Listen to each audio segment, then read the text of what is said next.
Que bom que você está aqui, que você chegou, que a gente veio para cantar junto, que a gente veio para refletir junto, que a gente veio para chorar, que a gente veio para sorrir.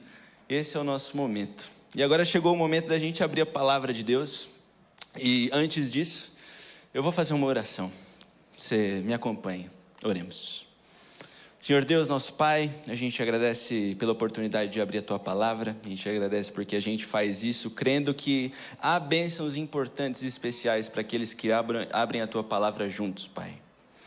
A gente agradece porque o Senhor nos trouxe até aqui, que o Senhor mova os nossos corações através do Teu Santo Espírito nesse momento. É o que a gente pede e agradece, em nome de Jesus Cristo. Amém. Bom, segundo e último episódio da série que eu coloquei aí, na verdade a Dani que escolheu o nome, Cara ou Coroa, ela falou, eu acho que é um nome legal. Aí pensa aí, o que você vai falar?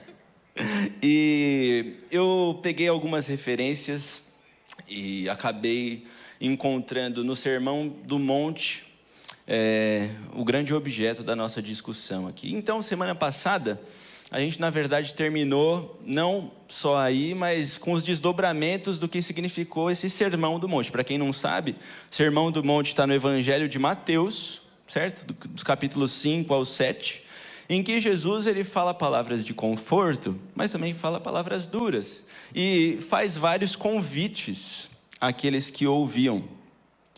E dá claramente para você imaginar, talvez, dos momentos imagináveis da Bíblia, esse é o mais bonito, em que Jesus está lá na montanha, como diz o nome do sermão, né? O título era Sermão da Montanha.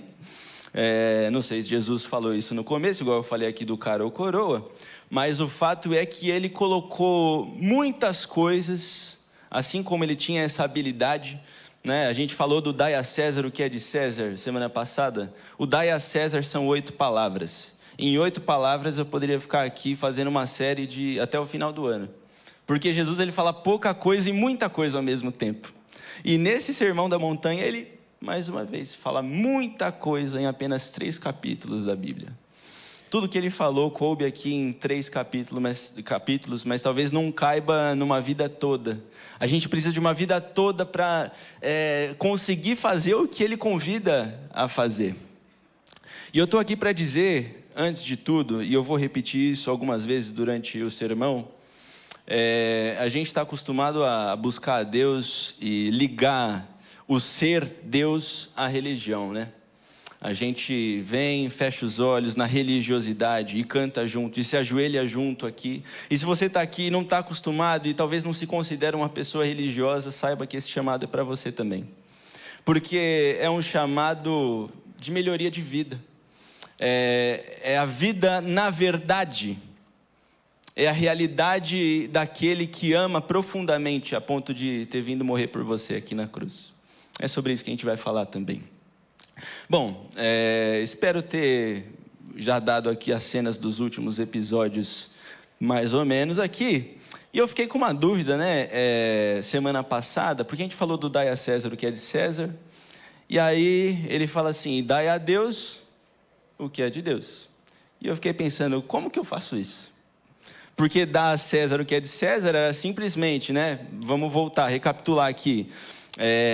Eles deram cara ou coroa para Jesus. E aí, Jesus, você precisa entregar para César aí, devolver os impostos para os romanos ou não?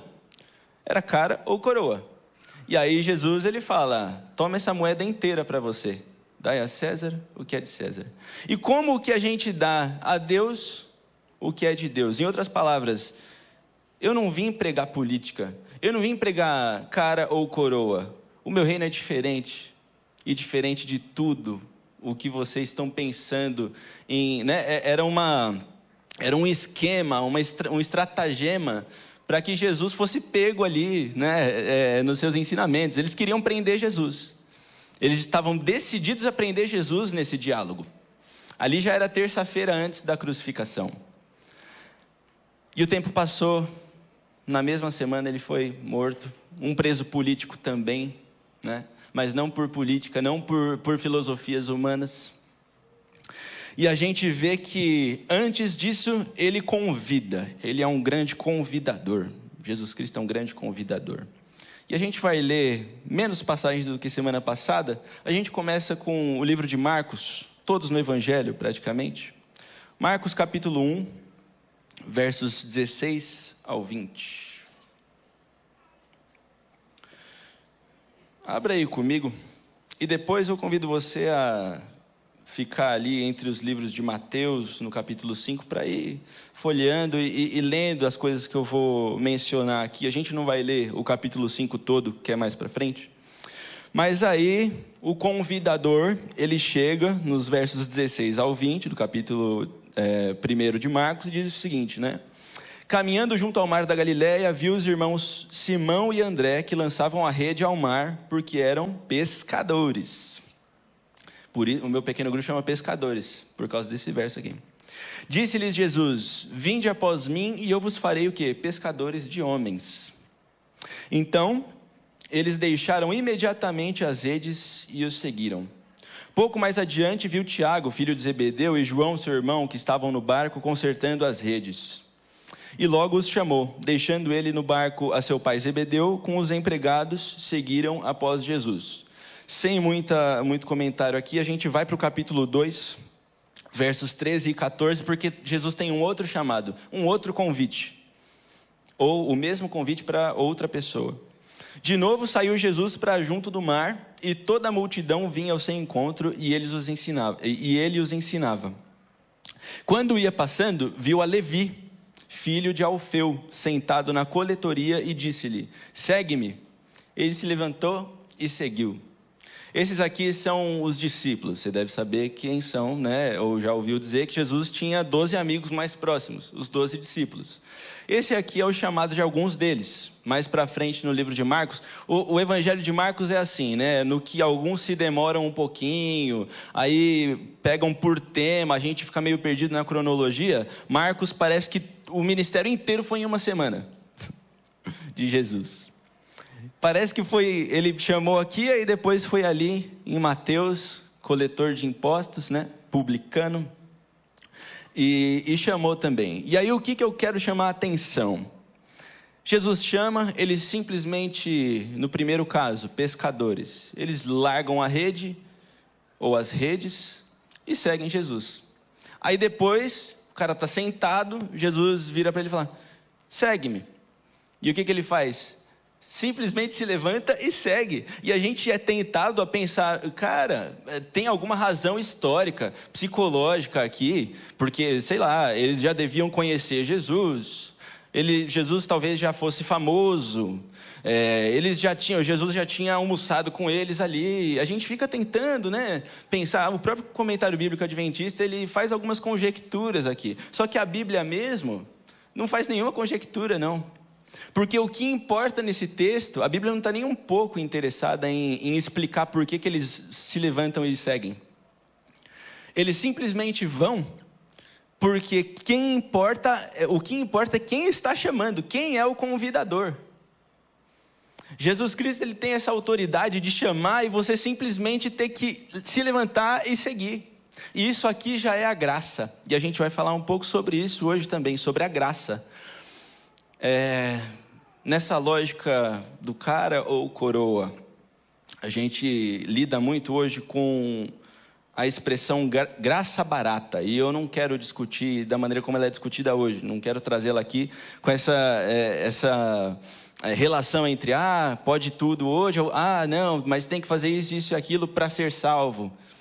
Antes de começar essa questão da graça, já afirmo que não há nada que você possa fazer para ser salvo. Jesus Cristo fez tudo por você.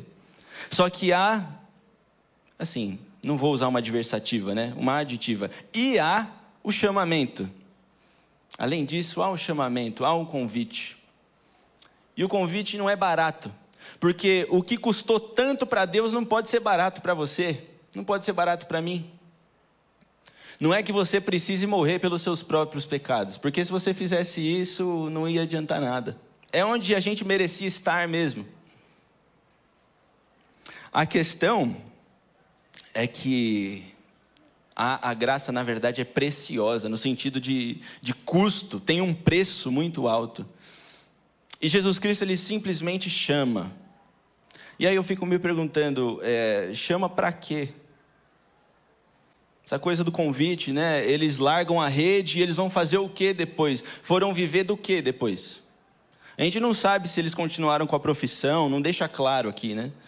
A gente não sabe... Possivelmente Mateus parou de ser publicano aqui. Eu não sei que jeito que eles deram. O Evangelho não está preocupado em dizer o que jeito que eles deram na vida deles, como é que ficaram, né? Foram sustentar a família. Pedro tinha mulher, porque ele tinha sogra, que vai aparecer aqui no capítulo de Marcos. Pode ser tinha filhos também. E para onde que eles foram depois? A Bíblia não se interessa em dizer isso para a gente. O que ela se interessa em dizer é que estava começando ali uma mudança radical de vida. Isso sim. E aí a gente tem então pessoas que largam a rede, ou largam tudo para trás que tinham, e seguem esse pregador eloquente da Galileia, Jesus Cristo, que ensinava com autoridade, né? E passa o tempo, a igreja é fundada. A gente conhece a história. O livro de Atos tem lá a história da primeira igreja, né? A igreja de Jerusalém. E milagres acontecendo. E o Espírito Santo se movendo visivelmente dentro da igreja, das relações, da liturgia da igreja ali. Deus ensinava exatamente o que eles tinham que fazer. Mas aí depois, a gente foi evoluindo. A igreja foi se institucionalizando no mal, no império, no pecado, na maldade, aproveitando da vida das pessoas como um órgão extremamente político. E você conhece essa história. Inclusive você viu nos livros de história, né? Esse é o motivo, talvez, pelo qual muita gente até hoje tem uma reticência muito grande com religião, porque é de fato não só o que aconteceu lá atrás, mas é o que acontece hoje, e muitas vezes, né? E nesse caminhar da história da igreja e das pessoas que foram chamadas por Jesus Cristo, dentro dessa instituição, desse claustro, a gente tem, por exemplo, pessoas que foram viver vidas ascéticas, ou seja, isoladas, monastérios, né? E essa coisa do monastério, né? Essa coisa da exclusão, essa coisa da santificação, no sentido de que, esse é santo, mas eu não preciso ser tão santo assim, é só eles que vão para o céu? Não.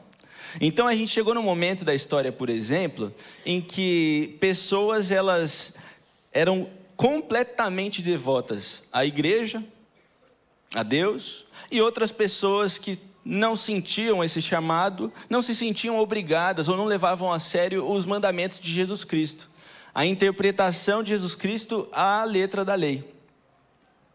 Por um lado, era preservada essa coisa, né? O monastério preservava essa coisa de que a gente precisa se entregar, de fato, né? A nossa vida aos mandamentos de Jesus Cristo. E por outro lado, ele escancarava a falsidade dentro da igreja.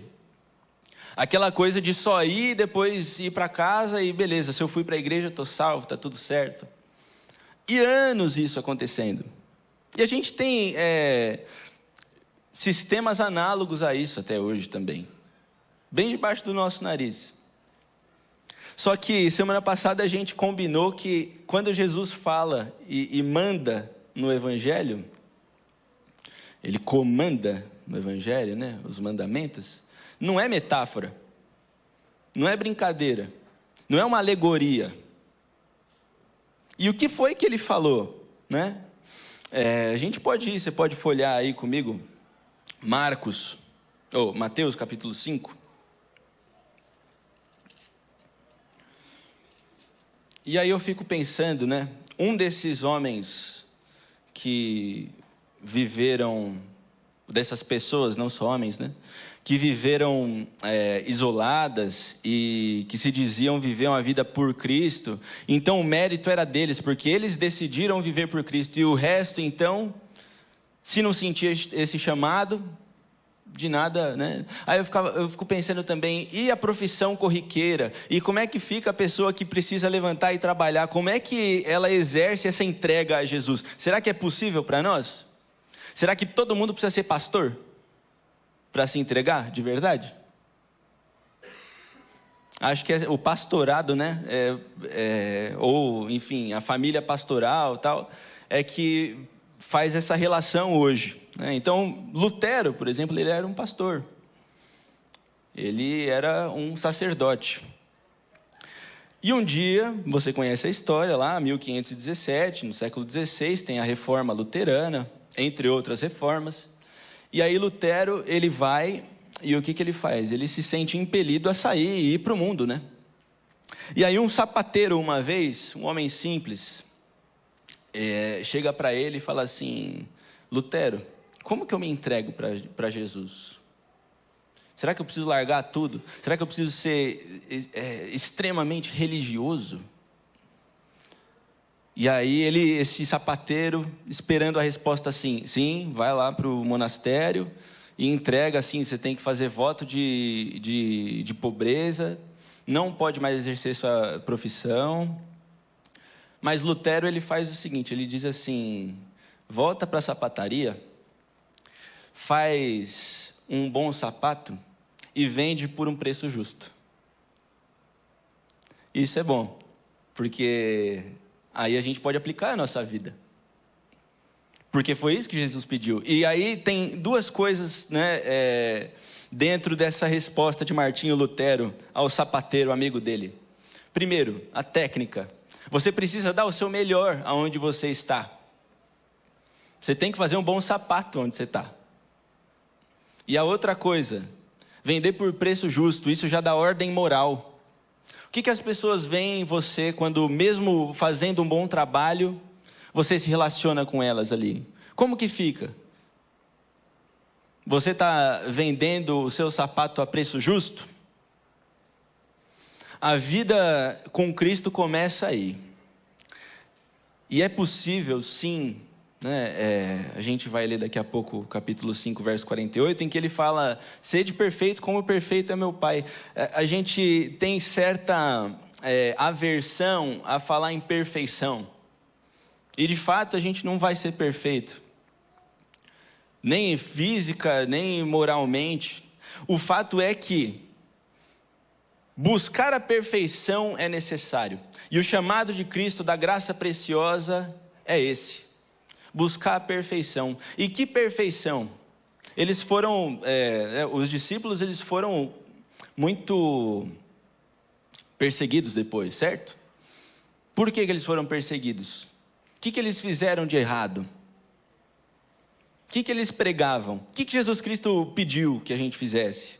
Ele fala: meu jugo é suave e meu fardo é leve. E aí ele vem com esses outros mandamentos que parecem ainda mais difíceis, mas o que Jesus Cristo prega ali é o seguinte: sabe todas essas regras e penduricalhos que a gente inventa até hoje? Essas religiosices que nos afasta das pessoas, faz com que as pessoas pensem que a gente é de outro mundo. Essas coisas não servem. O que serve é Jesus Cristo, e é o que ele diz.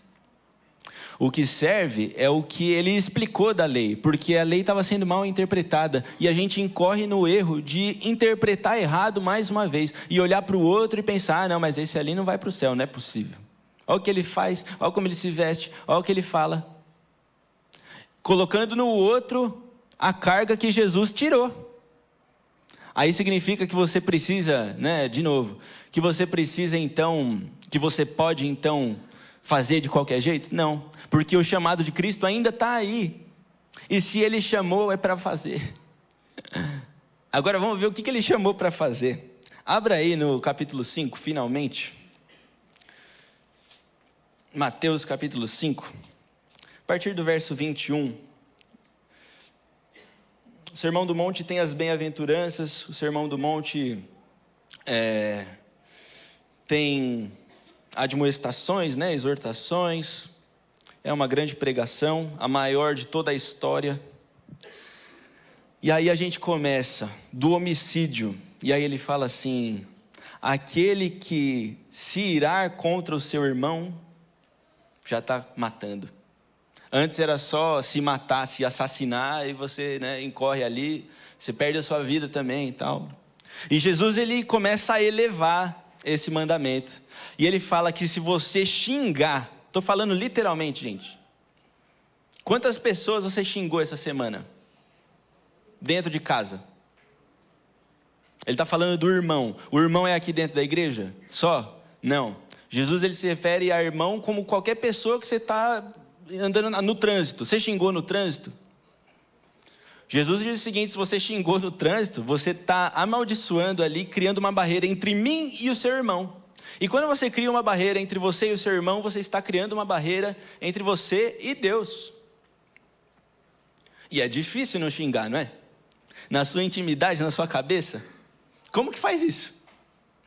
Você chega ali para fofocar, tem um monte de meme aí, de casais, casado, não, porque é a hora da fofoca aqui com a minha esposa, com o meu marido. E como é que é essa fofoca aí? Pois bem, Jesus Cristo está falando aqui, se você desfere uma palavra negativa, você está fazendo isso contra uma pessoa por quem Jesus Cristo morreu na cruz. Olha o peso. Olha o peso. Que mais? Do adultério, o olhar com intenção... E antes de passar aqui o mandamento, do homicídio aqui, a sua Bíblia pode ser que tenha aí, aquele que se irar sem motivo contra o seu irmão. Só que as evidências textuais dão conta de que esse sem motivo é um acréscimo posterior. Ou seja, Jesus não falou, se você orar, mas se tiver motivo, tudo bem. Não. Provavelmente Jesus não falou isso aí. Porque senão a gente arruma motivo para tudo, eu xinguei, mas é que também, olha o que ele fez, Acabou com a minha vida aqui. Eu estou falando de trânsito, que é coisa pequena, corriqueira. Mas tem gente que acaba com a nossa vida mesmo. De forma, às vezes, irreversível. Isso é motivo? Você pode achar que é motivo. Mas esse sem motivo aqui quer dizer o ódio contra o pecado. E não contra o pecador. O argumento ad hominem, o ódio ao pecador, ele é completamente proibido por Jesus Cristo. Não existe esse sem motivo. Que mais? Agora vamos lá, do adultério, olhar com intenção impura. E hoje a gente tem uma coisa chamada rede social, e que se você coloca o seu sexo apenas, eu sou homem, já aparece ali um monte de opção para você adulterar, Agora, diga para mim, religioso ou não, é correto viver uma vida adulterando, mesmo que só um pouquinho? Só olhando ali? E é fácil? Não. É um chamado extremamente difícil. E que a graça de Jesus Cristo, não é que ela cobre todos os pecados, mas ela não cobre você saber que é errado e continuar fazendo e falar, não, eu me auto-perdoo. O auto-perdão é a graça barata. O que Jesus Cristo está chamando a gente para fazer é mais difícil, é essência, você percebe? Antes é mais fácil você simplesmente colocar aqui, todo mundo vai ver que você está com o seu cabresto. Mas no seu íntimo, na sua essência, como é que está? E é aí com isso que Jesus Cristo está preocupado. Que mais? Dos juramentos, de modo algum jureis, seja antes sua palavra sim, sim, não, não. Jesus proíbe, eu juro por Deus, eu juro pela minha mãe, eu juro pela minha vida. E sabe por que ele faz isso? Porque a palavra do cristão ela tem que ser verdadeira em todas as suas vírgulas. Porque o juramento pressupõe mentira. Se você precisa jurar por alguma coisa, é porque você já está ali naquela intenção, naquele contexto de precisar chamar por Deus para falar aqui que você está falando a verdade. Seja antes a sua palavra sim, sim, não, não. E esse aqui é o da semana passada que a gente começou a explorar, que para mim é o que está pegando. Eu estou falando aqui um monte de coisa, pode ser que um ou outro faça mais sentido para esse momento na sua vida. Para mim é esse aqui, da vingança, não resistais ao perverso. Tem gente que ainda pega a Bíblia e fala, não, mas porte de arma, porque o armamento parece brincadeira isso aí. Aí sim, eu fico com raiva disso. Eu confesso para vocês. Jesus Cristo está falando aqui no Sermão do Monte, gente. Não resistais ao perverso. Não se vinguem de maneira nenhuma. E o nosso impulso é o qual? Jesus, ele fala, se você tomar um tapa, vira a sua cara e toma o outro tapa. É fácil isso? Nem de verdade, nem de maneira figurada, né? Mas é isso que está mandando. A gente não combinou que Jesus falou? Jesus falou. E a intenção de Jesus é formar uma legião de pessoas que, por dificultoso que seja, tentam buscar cumprir isso daqui. E não é só para a gente que está dentro da igreja, não. Se você não faz parte da igreja, viver isso daqui vai ser difícil, mas vai ser libertador. Vai ser libertador. Porque essa é a maneira certa de se viver. Que mais? Do amor ao próximo. E aí ele diz, sede vós perfeitos como perfeito é vosso Pai Celeste. Porque Deus é perfeito, o caráter dele é esse. E ele quer que a gente tente imitar. Que a gente não pense que simplesmente indo ou fazendo alguma coisa esteja bom. E que a graça esteja na programação e no seu planejamento. Não. É muito mais embaixo. Sozinho a gente vai conseguir? Não. É impossível. Sozinho é impossível. Mas a gente precisa se tornar uma comunidade que vê essas palavras e tenta junto seguir. Que tenta junto se mortificar diariamente. Não existe só uma morte. Jesus fala, né? Toma a sua cruz e me segue. Não existe só a morte de alguém vai lá, mata, acabou, tal, não está respirando mais. Existe a morte diária para você mesmo. E daqui a pouco a gente vai ter um batismo aqui. Vocês viram que está a água, né?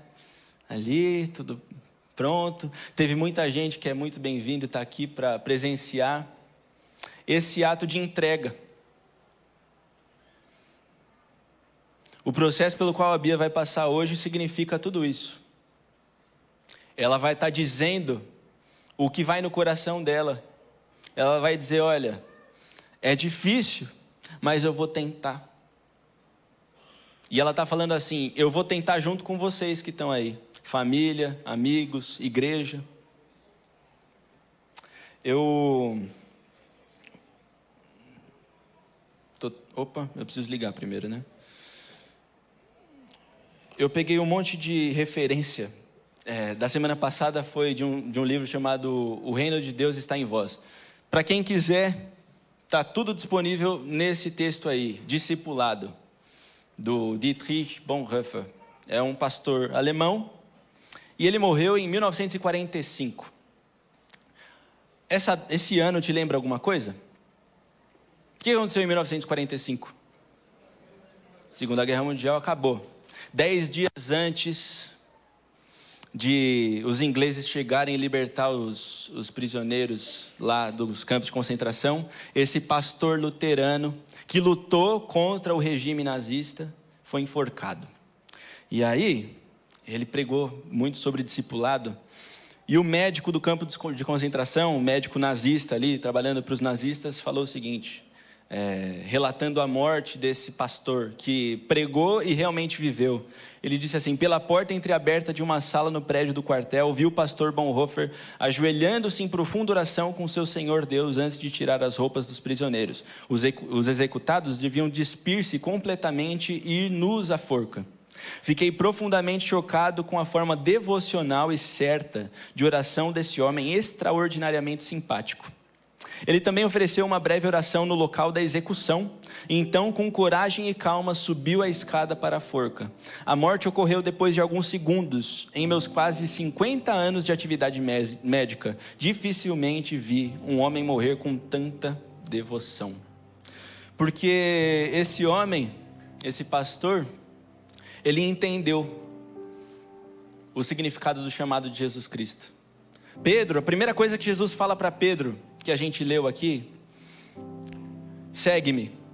A última coisa que Jesus Cristo diz para Pedro: apacenta minhas ovelhas, mas a última mesmo, segue-me. E dentro nesse hiato, entre a primeira vez que Jesus fala segue-me e a última, tem 3 anos e meio de mortificação e de aprendizado, pelo qual Jesus chama você também.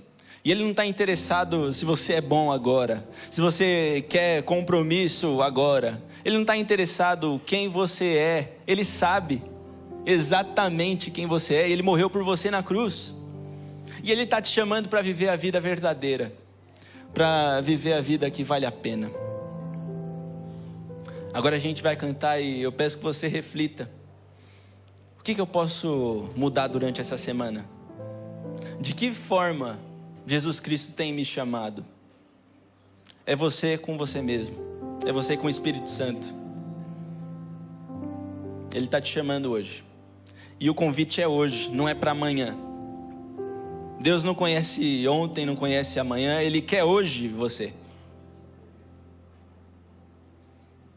Cante, fazendo a sua oração, na sua sinceridade, e pedindo que Ele te ajude, que Ele me ajude, que Ele ajude a nossa igreja a juntos conseguir chegar a ver face a face esse que chamou, que convidou.